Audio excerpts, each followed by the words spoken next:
皆さんこんばんは、夏目さんちのゲンです。想定より少し多めに歯磨き粉が出る呪いをかける呪術師さやです。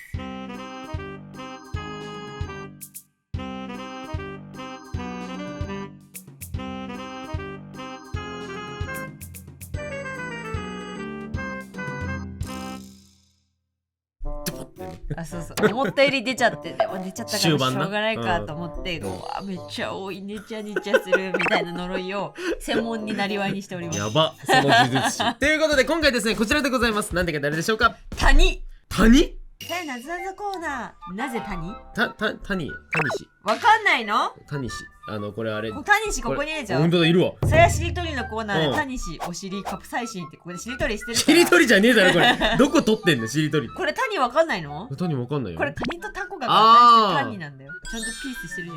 それピース大幅にカットしてほしいここということで今回こちらです。黒歴史リターンズということは、今回やっていく企画はこちら。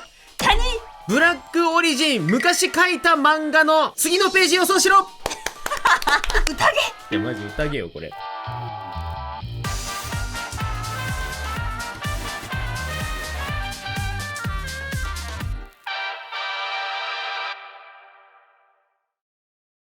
またリターンしなくてよかったのに、ね、でもリターンしたがってたのさやだから、ね、まあね。ブラックオリジンっていうのはですね、はい、この動画で出て黒歴史でもいいんだけど、黒歴史っていうと痛々しいだけっていう印象があるから黒くはあるかもしれんが、俺たちの原点だっていう始まったところって大概ズタボロで痛々しいものはあるんで、だけどそう自分の一番大事なものも一緒に眠ってるから、だからブラックオリジン、はい、っていう夏目さんち造語なんですけどこれは、はい、今回は漫画、子供の頃に書いた漫画、我々もちろん子供の頃から漫画が志望だったので、いやそうね、まああるわけです。書き溜めていた育成も今回すごいよ、すごい、本当でお互いまだ何を持ってきたのか知らないんですけど、はい、昔書いた漫画で現存している、現存しているブラックオリジンの漫画を3つずつ持ってきたんですよ。でそれの中のここまで読んで次のページを当てなさいをやるっていう、そういうクイズです。はい、聞いてください。はい、24年前のものを持ってきましたっていうことはもしかしてさやさん伝説のフィーってこと？伝説のフィーですよ、これねはい、これ伝説のフィーなんです。伝説のフィー、その時代の持ってきてるってこと？その時代ってそう、ゲンさん結構自意識が暴れ始めてる時期のやつだよ全部。いやだから今回は多分ちょっと皆さんには違ったね、種類のね、ブラックオリジンの形というものを提供できるかもしれない。でそして前回のブラックオリジン動画と同じく体の一部がそわそわする、そんな動画になってますので、共感性周知っていうに弱い方はご視聴お気をつけください。お気をつけください。さあ行きましょう。やっていきましょう。キリキリする覚悟はできるかな。ブラックオリジンリターンズやっていきたいと思います。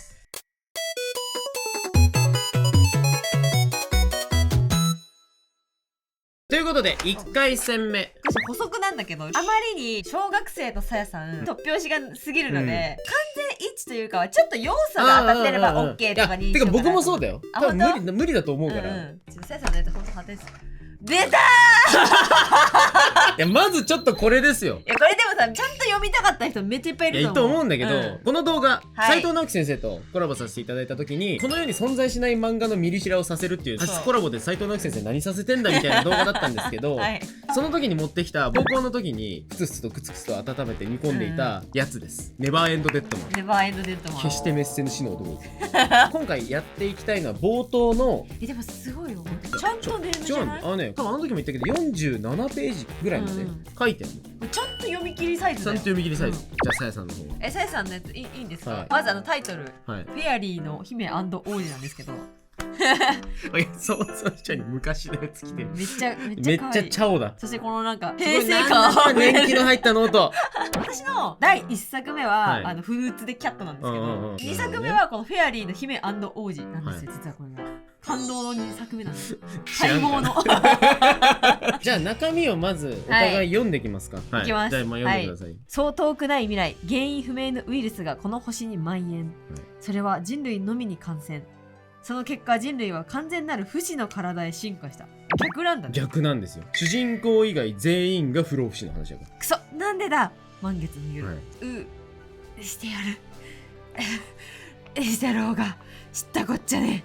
ブシュなんかね絶対お前を殺してやる。劇的なシーンから始まってますよ。劇的。でも主人公の顔めっちゃ好き。おー、ありがとうございめっちゃ好ます。き。気ぃつけな坊や、この先はもう街だ。助かったよ、ありがとう。さてこの街に手がかりがあるといいな。てか門でけえ。でかい門、でかい門がね、かけない当時かけないとすげえのは門だけか。中は汚ねえ通路。おお旅の少年ゼロ。ゼロだって。主人公はゼロくん。これ読み返してこいつゼロって名前だったのか。かわいい。でもなんかさ、斉藤直樹先生の時に出したやつと名前が違うんだよね。なんだ、誰もいねえ。お、あそこは人が集まってるやん。ここまで。ここです。マジこの次のページを当てよう。嘘じゃん。ゼロくんのため、普通になんかさ、めっちゃおもろいなこれと思って読んでた。序盤すぎ。はい、だからこれを当ててもらいます。こわーの序盤の展開を。主人公旅の少年ゼロは何にまず出くわす。むずすぎ。はい、じゃあさやさん。はい、大丈夫かな。心の準備大丈夫。いいよ。とりあえずこのフェアリーの姫王子ね。タイトルダサすぎだろ。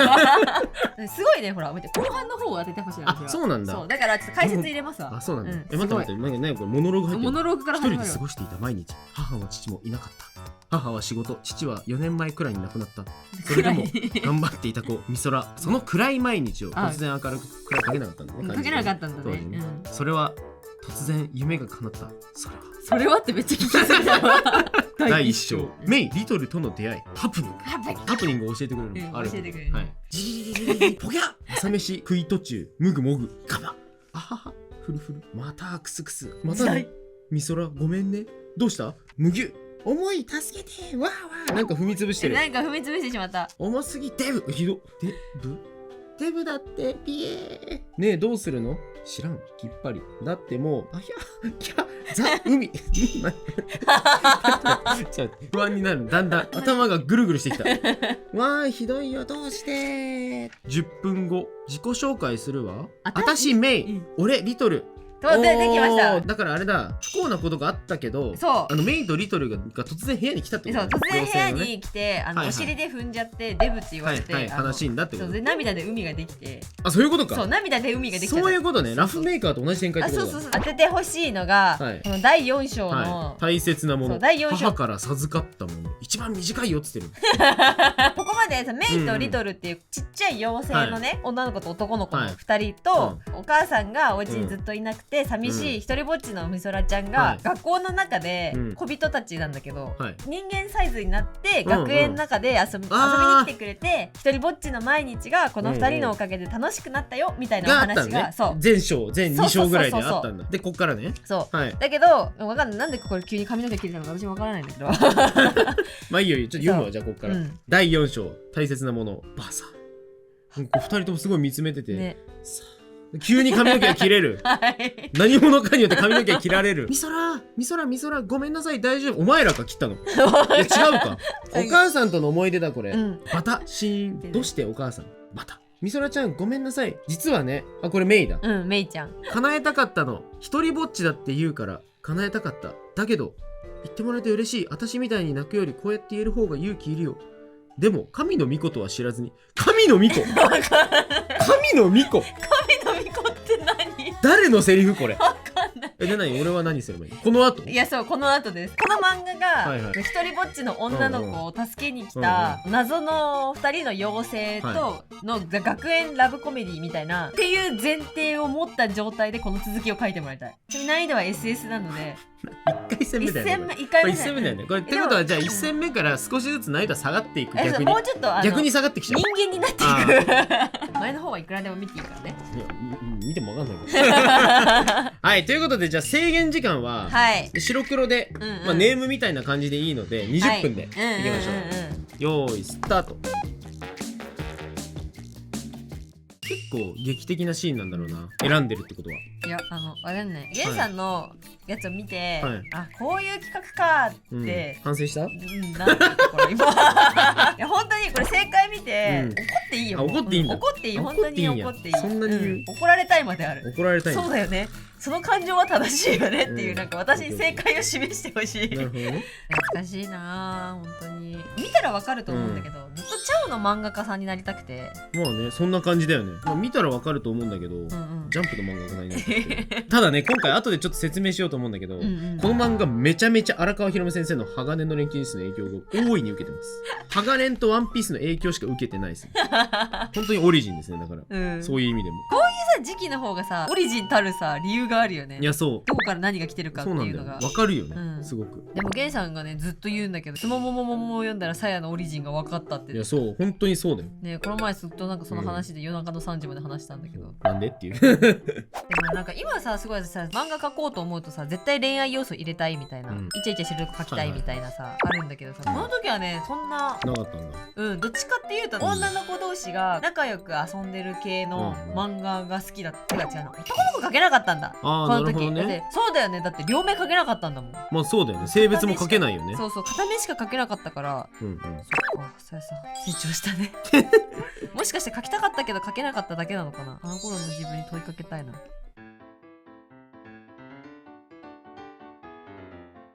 ということで、20分交互に見せるか。あ、そうだね、じゃあちょっとさやからいきますか。やったー。はい、とりあえずこんな世界があって、劇的な始まりをしました。そして旅の少年ゼロは寂れた埃っぽい街に着きました。ついて、なんだ誰もいねえ、なんかあそこ人集まってるな、はい、ワイワイガヤガヤ。何に出会ったのでしょうか。はい、それはこちらです。ドン。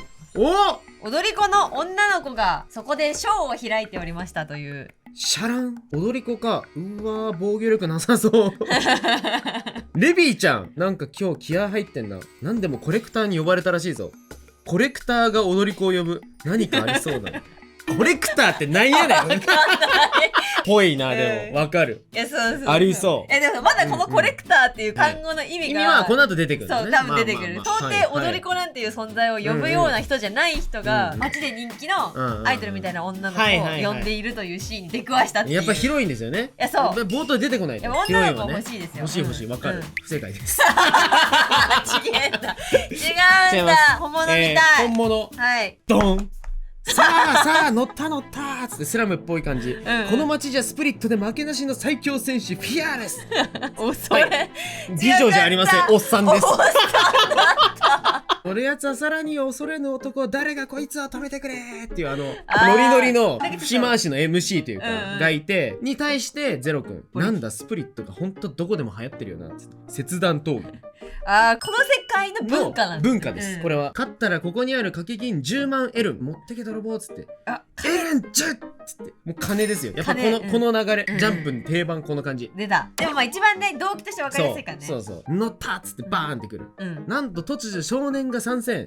助かったよ、金なくて困ってたんだ恐れのおっさんっつって。さあ盛り上がってきた。すでに両者臨戦態勢。ガキだからって容赦しねえぞ、すぐにフルスプリットしてやるでした江戸みすごいこの乗ったとさ、乗ったがマジで江戸なんよこの時マジでハガレンとワンピースにめっちゃ影響されて書いてたから、めっちゃ江戸なんよこいつ。めっちゃ江戸。そう、めっちゃいいね。ちなみにスプリットっていう競技があってですね、獅子切断先にした方が勝ちっていう競技。怖っ。でもこの世界全員が不老不死で、切られたとこが全部再生するのだからあるっていう、そういう。来なよ、面白いよこれ。どっか持ってこうこれ。でもね、江戸なの。その後大学の頃にもうちょい練り直したのが秋桜井なんだよねっていうね。面白い。まあちょっと当時としては頑張って書いてたってやつ。すごいすごい、見たいなっていうのが僕の方の正解だったので、正解はおっさんでした全然違うわ、女の子がだってショーやってるもん。これはちょっと真逆でしたね。真逆だった。麗しかったけど汗臭かった。汗臭かっただいぶ。っていうわけで、叶えたかったの一人ぼっちだって言うから、って言ってね、2人が叶えようとしてくれた。でこの子はみそらちゃんを喜んでいた。でも神の御子とは知らずにっていうこの意味深なセリフから次のページこちらです。ドン。神の御子？そうずっと言えなかったみそらの正体。なぜ僕たちが君の元へ現れたのか。すごい真相に迫ってる。すごい読みたい。うるさ。ちなみに2人ともちゃんと片目隠すっていう、逆目を隠してるっていう。じゃあ双子っぽい感じで、双子っぽい感じでね。でもなんか源さんの期待を裏切るように本当に申し訳ない。もうこの感謝をね、私はあだでしか返せないんだと思って。なんか真相に迫ってたらもう僕正解にしてほしい。じゃあお願いします。いきます。はい、正解はこちらです。ドン。翌日、忘れてた、今日なんと修学旅行。ちょっとマジで。なんだったのこれ。なんだったの？神の御事は知らずに修学旅行行くの？なんで？なんなん？そうすべてありがとうの一言でまとめて、次の日慌てて修学旅行に行ってしまった。大人の脳みそ使っちゃいけないんだ。ダメだ。次のシーン何書きたくなるかなんだ。もうシリアスなシーンは飽きちゃう。飽きちゃったからもう次は楽しいコメディの修学旅行行かなきゃいけなかった。修学旅行に行きたかった。そう、これもう行っちゃってるもん。第5章だもう。修学旅行で、待って。修学旅行で明かされただから。真相はここはもしかして修学旅行で明かされるのかもしれないです。どっちも外れということで。はい。むずっ。めっちゃおもろ。じゃあ次行きましょう。行きましょう。じゃあ2回戦目。はい。これも僕の高校生かな。中3の時ぐらいに温めた設定を高1の時ぐらいに書いたやつです。1ページ目2ページ目あたりを紛失してます。なくなっちゃった。3ページ目ぐらいだと思うんだけど、こちら。はい。ドン。時は遡り、中学卒業式、今日が最後だ。あやこちゃんに僕の気持ち、っつって来てるじゃん。告白のシーン。そう、告白のシーン。僕、あやこちゃんのことがドキス。恋の天使キューピッド。イメージだと縁結んでくれそうだろ。で、この告白シーンがあって、この告白シーンをこう見てるやつだね。そう、ツンツン頭のこいつ、主人公っぽい髪型。じゃあこの目線で。そう。この目線が別でいるんだ今。なあ、卒業式くらい勘弁してやろうでうまくいきそうだろあいつら。不憫ってならないっつ。で、はって言ってるやつがいる。何を言ってるんだ、卒業式だからさ。ああ、そうかい。じゃあさっさとやってくれ。なんか新しいの出てきた。雪村コールだと思う多分。寒い名前。告白シーンに見てるこいつ雪村コールと誰か。で誰か喋ってね。恋の天使キューピッド、イメージだと縁結んでくれそうだろ。でも例外だったよ。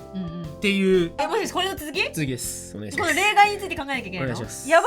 というわけでこの恋の天使キューピッドっていうこのキーワードからのスタートですね。はい。じゃあさやの方は。はい、いきます。はい。大学初めぐらいかな。特に何も考えずに好きなものだけ書いてみようっつって書いてた気がするんだけど。ほら、また朝から。そこは変わってない。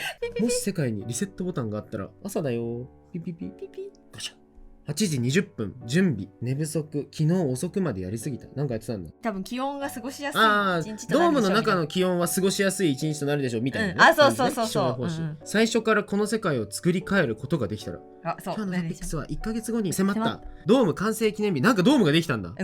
何が残って何がなくなるんだろう。車に構え系だ。世界に絶望系の女の子。平和記念広場では準備が進められています。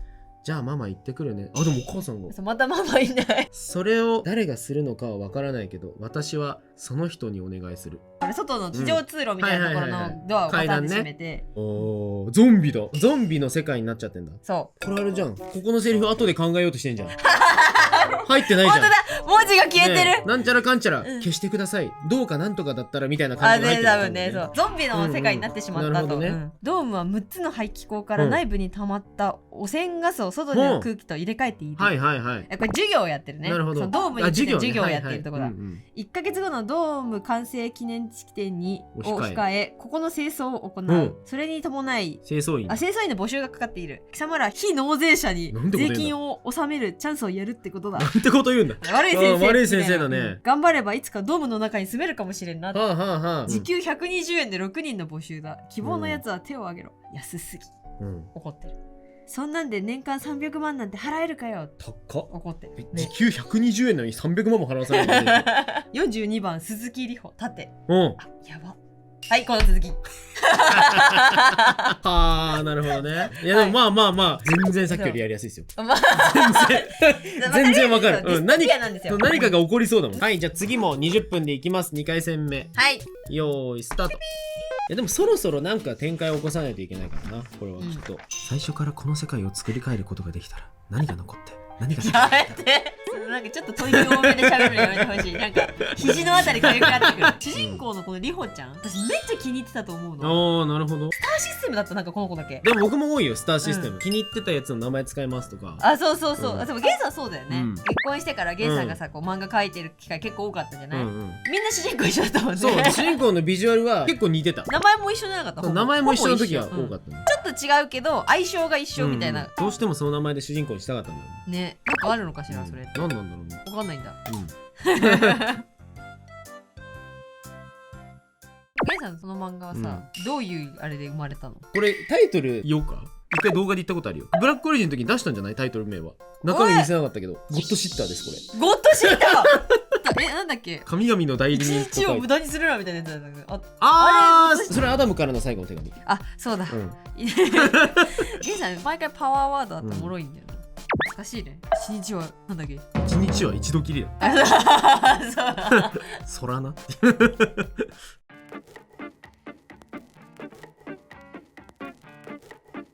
ということで2回戦目キューピッドのやつの続きとゾンビみたいなやつの続きということで、じゃあまず僕からいきます。はい、お願いします。ドームに入れるチそうャンスですっていう話をしてるわけですよ。希望のやつは手を挙げろっつって、うん、アホかっつってね、車に構えてる42番鈴木里穂縦やば。次のページ何が起きたか、こちらです。ドン。今すぐそいつをしまうんだ。朝から面倒な。え先生の顔めっちゃかっこいいね。いや、そう、なんかさやが好きそうな先生の顔にしようと思って。いや、めっちゃ好きな先生なんだけど、りほちゃんと先生のババディモノですか、そうっていう読みたいで、正解ですよ。でも正解はドン。なんだその、いや、顔やっぱりは文句があるのか、ただの嫌な先生。それでよかったのか。なんだその顔は文句でもあるのか。いいえ、こんなことで目つけられて計画してるのに勘弁。あ、そう、計画バレるのが計画バレるのだけは勘弁。失礼しました。あ、出た。ガラってそこさやがそうなのが出てきた。すいません、遅刻しましたって来てるじゃん。33番佐藤祐樹。貴様またか。何してたんだ。野草を取り行ってました。野草はすごいんですよ。なんて言ったってね。さやさんが好きなやつだ。で、ぶん殴られてるっていう。その先生の顔がマジで好きな顔してるから送っといて LINE のアイコンにするから。なんでこれはでもね、さやさんの好きなヘラヘラ系男子の走りですよ。これはヘラヘラ系メガネ男子ね。そう、佐藤祐樹くんと多分鈴木里穂ちゃんがなんかするんでしょうね。ということでした。またしても外れですね。この前の動画からさやさんね、味しめてるからね、ぜひ佐藤祐樹くんと鈴木里穂ちゃんの二次創作お待ちしております。何もわかんないじゃんまだ。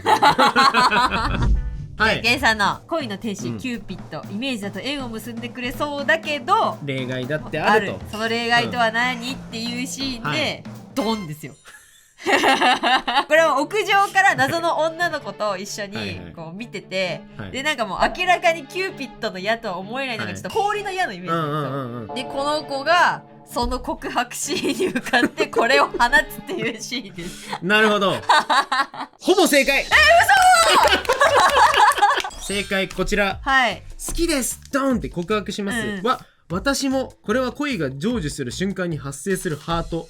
でも俺はこの続きを知らない。何これ？これね、打つ吸引があるか、ほぼこれ。これか。ほぼこれなんで、でバキョーンっつって恋が成就する瞬間に発生するハートを打ち抜いてんのこいつ。ああ、そういうことか。あ、じゃあ成就せんかった。好きなわけないじゃん、正直卒業式にこんなんされても迷惑なんだけどって言われて、そう、俺はこの続きを知らない、こいつが居壊すからだっつって。ああ、やばい翼を持った子がいるよ。これ女の子ですね。あ、合ってんじゃん。そう、これリリスってやつなんですよ。でリリスは展開から来てるんだけど、恋のキューピッドなのに、恋を壊す方が好きっていう問題児で、それを強制するために人間界に送り込まれてるんです。あ、そういうあれなんだ。なんだけど、これがいろんなやつが出てくる。天使バトルみたいなやつが。そう、天界バトルみたいなやつで、いろんな神がくっついてるんですよ。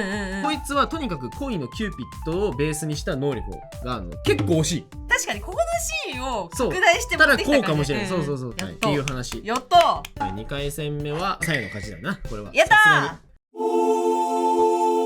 ということで3回戦目で、今回ですね、僕が大学生のやつですね。そう、私も大学生のやつです。ある程度ちゃんと漫画を描こうとしてます。大学生の頃ってことはさ、ゲンさんもうさ担当さんがついてたくらいの頃？ああ、そうだね、時期としてはね。すごい読みやす。これが高1ぐらいって思うとさ、成長がすごい。高1ぐらいからするとなんかちゃんと読ませようとしてるよね。じゃあいきます。はい。やばいやばいやばい、マジでやばいやばいやばいやばい。なんか焦ってる。約束だよね、女の子が出てきた、ドクン。一番パッチもわかんねえ。春道くん、真っ白のねテストね、歴史2学期テスト問題用紙、どうする今回の気持ちは落とせねえぞ、推薦かかってんだ、ギリギリだ、中3ギリギリ、中3やばいですね。最低でも各教科50点以上、これがデッドライン。ポヒデさんポこの横にね、こいつバカなんだよ要は。仕方ねえ、こうなったら大丈夫、春ならできるって。回想してるね、何かをね。カンニングするしかねえってばよ。どっかで見たね、コマです、これは。いや、しかし俺は天井に目は出せねえし、車輪ガンでクラス1秀才の学くんの動きをコピーして右手がゆとみなく動いたりしねえ。せめて隣に俺のことが好きな可愛い子がいてくれたらな。にんまり私のこと言っていいや。日向がパロディーすぎる。パロディーすぎる。もう問い1の1から思い出せねえ。1939年にギニ邪馬台国の女王でって問題が書いてある、受験前だからって出題範囲鬼すぎ、バカ子鬼すら俺の学力じゃ一般受験絶対落ちるし、こんなんじゃ成績足んねえ。なんか問題用紙も霞んできたぜ。なんかやばそう。そういうやつですね。あれないぞ。次のページがないぞ。この続きを答える。やばい。ノーヒントじゃないこれ。でも能力のさ説明とかさ、まあ確かにね、今までは何が起きるか本当に分かんないやつじゃん。君の想像力が試される。怖い。ちゃん怖い。じゃあ次さやさんいきます。これは大学何年生だろう。3年生の終わり、所属してた満研で書いてた漫画で、なんでセリフは手書きなんだけど、出来上がってるものなんで、すごい。そうじゃあ行きましょう。セイントマジカル学園、数々の魔術師を輩出した魔法界の名門校。世界中の魔法を日夜学ぶ。カリキュラムには召喚魔法、錬金術、呪術までも取り入れているとかいう学校があるとかないとか。タイトル読んでちゃんと。セイントマジカル学園へようこそ。僕時間なかったんでしょうね。恥ずかしい。なるほど。恥ずかしい。なんだよ。超恥ずかしい。自我しかなくなったって。もうこれ自我しかないだろ。俺は浦田健太郎。健太郎って名前がめっちゃ好きだったのよ。とある大企業社長の一人息子である。と言っても日本で2番目くらいに金持ちなくらいの普通の男子高校生で、こいつビンタしてえな。両親が10年くらい前に旅行に行ってからは、この金持ち丸出しな家に一人暮らしであると言いたいところだが、今一人の下宿人を抱えている。金持ちの家を描きたかったんだけど、多分描けなかったんでしょうね。そういうことね。おはようございます、ご当主。朝ごはんは焼き鮭ですよ。いっぱい食べてくださいね。こいつが下宿人当の子。かわいい。俺の好きなヒロイン。なんでボロボロなんだろうね。貧乏系の子が金持ちのところに下宿してるって、少女漫画だね、なんかね。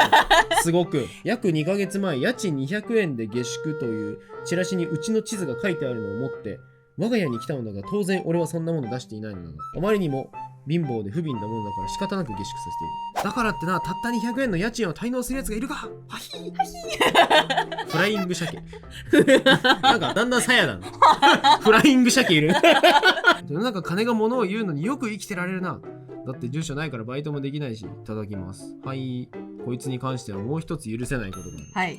そうそう、ご当主、昨日学校で初めて召喚術をやったんですよ。でも召喚はうちの学科向きじゃないんですけど楽しかったですね。やっぱり私は炎のエレメントを利用した方がうんぬんほんでにそれでね。セイントマジカル学園の話をすんのやめろ。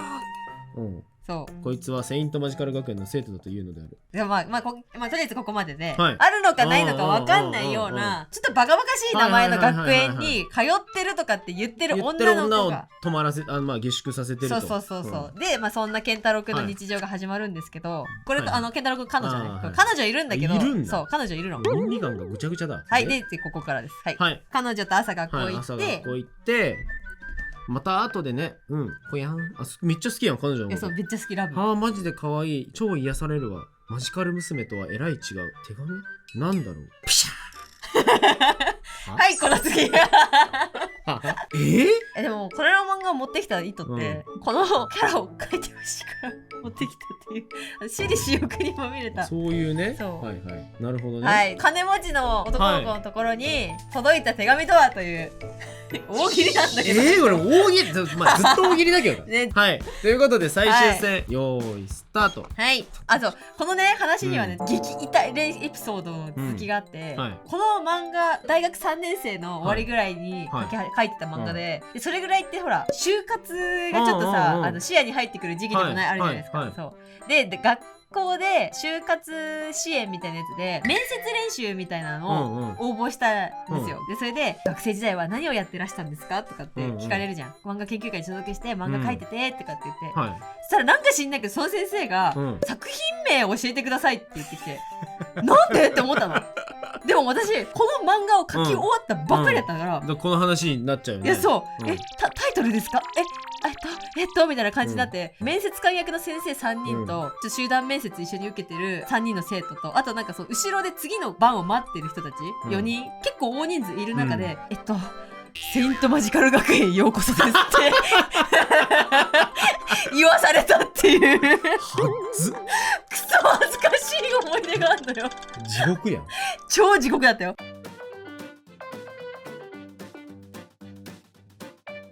さあということで3回戦目終わりました。セイントマジカル学園のことテストが全然わからない春道です。はい、じゃあいきます、じゃあどんなところからっていうのを。はい、問1からもうわかんねえ。はい、ああもう問題用紙も霞んできた。うわ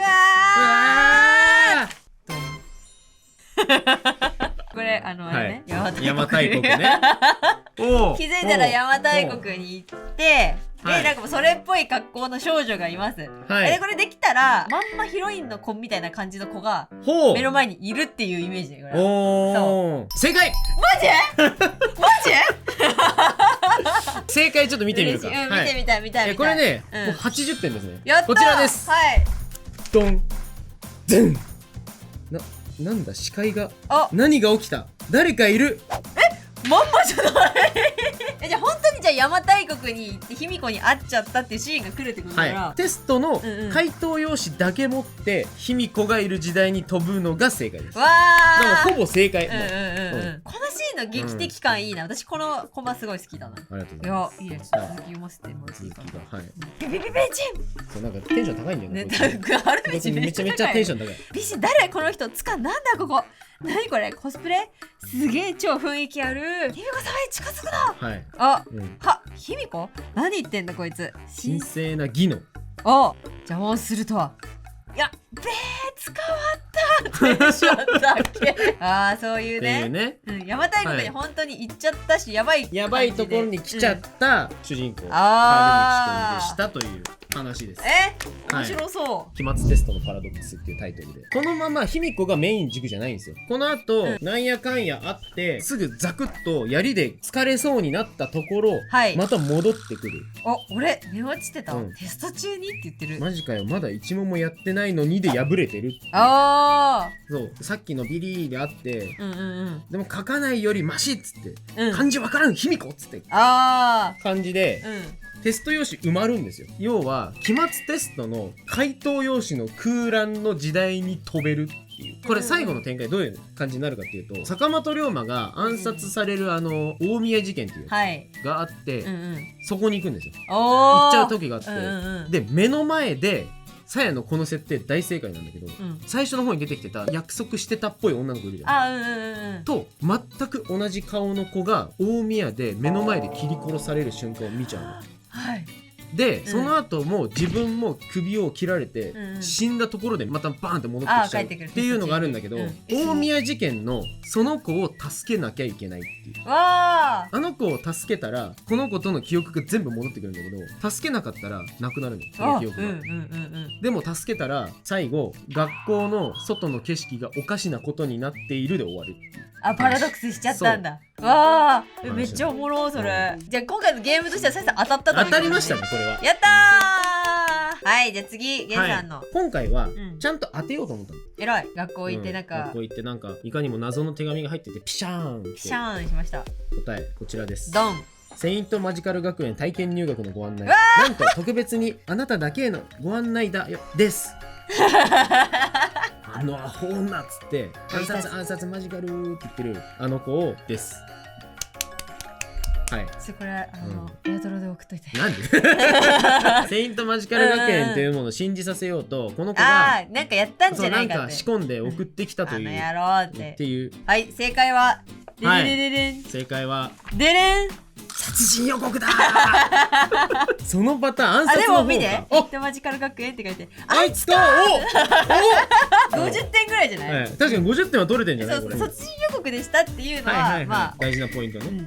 だけどあいつのせいだっていうのは当たり。確かに当たりだ。マジカル学園ですって言ってるとマジカルですってほらてか書いてあることがほぼ一緒だここはでまあもうこの漫画はね、なんか最終的にマジカルって言ってるこの貧乏女ちゃんが実はとんでもない魔術師で、そうさっきの美人彼女がこいつのお金だけを狙ってるちょっと悪いやつで、お金の隠し場所を知ったからもうこいつを消そうってことで、あの彼女がこいつの命を狙ってくるんだけど、それを上回るめちゃめちゃな魔術師だったこの子がこいつを守ってくれるよっていうお話なんですね。今回でも2人ともさ結構当てたんだよ。結構当てたよね。じゃあ戻ってみる一回。まさか次の日修学旅行に行ってしまうとか思わないか。さやのはい、さやさんのやつはこれだね、踊り子ちゃんが。正解はおっさんだった。おっさんだった。でこちらが態度を注意されるとこが正解だったが、今すぐそいつをしまうんだっていうなんかもう意味わからんね。くそ。でこれはもうほぼ正解だったね。でもこれはね。やったー。でまあ最後ですね、さっきの。でこれはなんかもうお互い大正解だ。これはもう大正解で最後いい感じの手紙内容さえ合ってればもう。思いのほかめちゃめちゃ楽しい動画だった。傷口をこうグリグリこう塗り広げてる感じはあるんだけど。でもなんか私的には心のどこかがそわそわする傷をさらけ出してもゲンさんが書いてくれたのを見れて、なんかすごいなんか心がほっと温まる時間だった。すごいなんかこんな気持ちになるとはって。この企画ハートフル方面に行くんだ。いい企画だったと思う。いい企画だった。ありがとう。ありがとう。で最後にさやさんがさ頑張って書いた化け物でも見てよ。ほら化け物で殺してあげるって言ってる。なんだろう、字がずっとかゆい。ありがとう。ありがとう過去のさやさん。ありがとう。